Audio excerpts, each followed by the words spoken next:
So long nimesikia hidden games, I'm like, oh, alhamdulillah.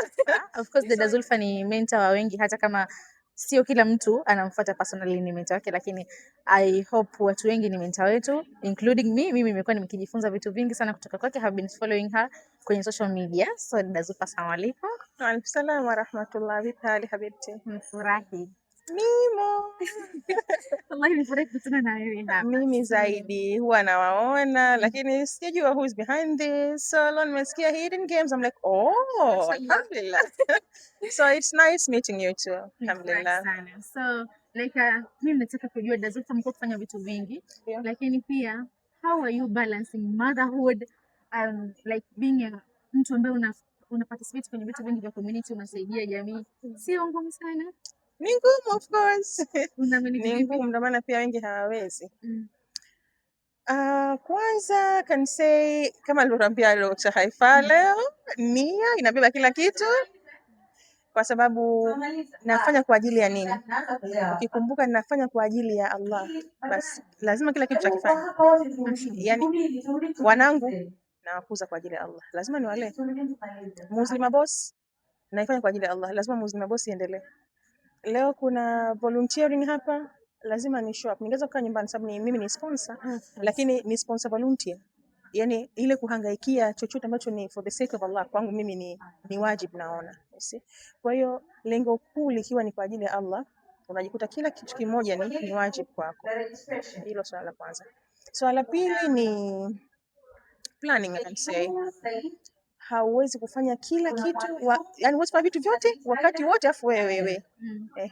Kwa lazima vitu vipangiliwe. Kwa mfano leo niko huku, manake watoto siko nao tena. Siwezi kwa mama mimi hapa niwe volunteer, hapa niwe CEO wa MBN, hapa nifundishe, haiwezekani.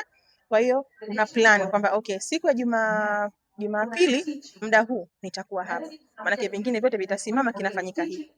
Hapa muda wangu ushaisha sasa hivi, naondoka naenda kuwa mama sasa hivi. Maana muda wa mama sasa huwezi kunisumbua na volunteer kunishamaliza. Kwa hiyo planning inakuwa inasaidia katika kupangilia mambo na kufanya kila kitu pia uweze kukifanya. Lakini kitu kingine, delegation. Hauwezi kuwa mzuri katika kila kitu wewe. Kwa kuna muda kibinadamu lazima tuhitaji watu wa kutusaidia. Sasa nani anaweza kunisaidia nini? Kwa mfano hapa leo watoto sijawachukua, manake nyumbani na house girl da nisaidia kazi. Kama asingekuwepo angenisaidia mdogo wangu au mamangu, ningewacha bibi yao mimi nikaja huko. Tukija kwenye MBN siwezi kufanya kila kitu.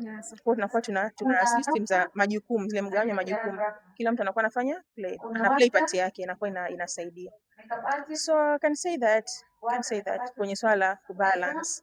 Mashallah, so mimi nimejifunza ni planning, delegation, lakini pia na nia. Mashallah, Allahumma baraka. So from the speech ya daktari, what was the key takeaway kwa mtu ambaye hajahudhuria leo, unaweza kumwachia nini? Yeah. Ninachomwambia ni purify your nia. Only that. Purify your nia. Kama ulimsikiza daktari, hakutumia muda mrefu sana kuongea leo. Tumetumia muda mwingi sisi kuuliza. Machache ambayo aliongea alikuwa ni kuhusiana na nia. Sisi kama volunteers amesema na sisi kwamba we volunteering for the sake of Allah, lakini not only volunteering, tunafanya mambo mengi. Nia yetu ikoje? Kwa sababu mwisho wa siku tukafika siku ya siku kule tunaangalia amali zetu zile kule nyingi, lakini haba amanthura, kwa sababu ni nia hazikuwa safi. Kwa hiyo tusafishe nia. Kwenye kusafisha nia mambo mengi yanakuwa mazuri. Kama ulimsikia alisema whenever you are feeling proud, purify your heart. Yani kama hapo niambia hivi, kama umenifuatilia nilikuwa sijibu chochote, lakini kwa Mungu wangu kusifiwa kumeshaanza huko. Ya Rabbi, this was for you. Kwa kama huyu ameona hivyo ni yeye, lakini mimi nifanya kwa ajili yako.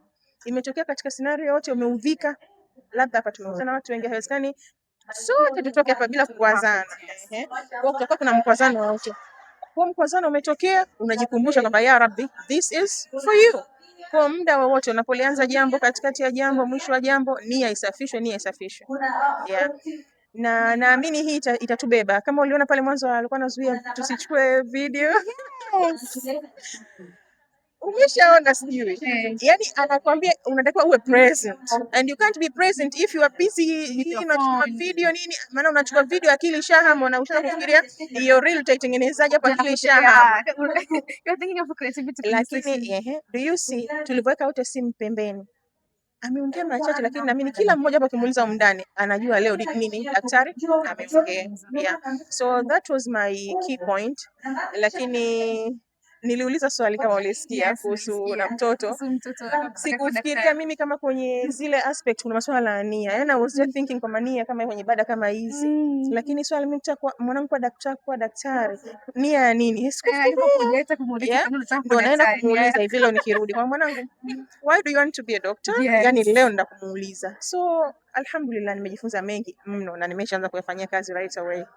I can't wait for tomorrow inshallah. Mapema niko pale siti yangu ya mbele. Inshallah, Allahumma barik lana. Amin. Mie pia nashukuru Allah hifadhi na wakuzie kazi yenu. Amin ya Rabbi. To purify nia.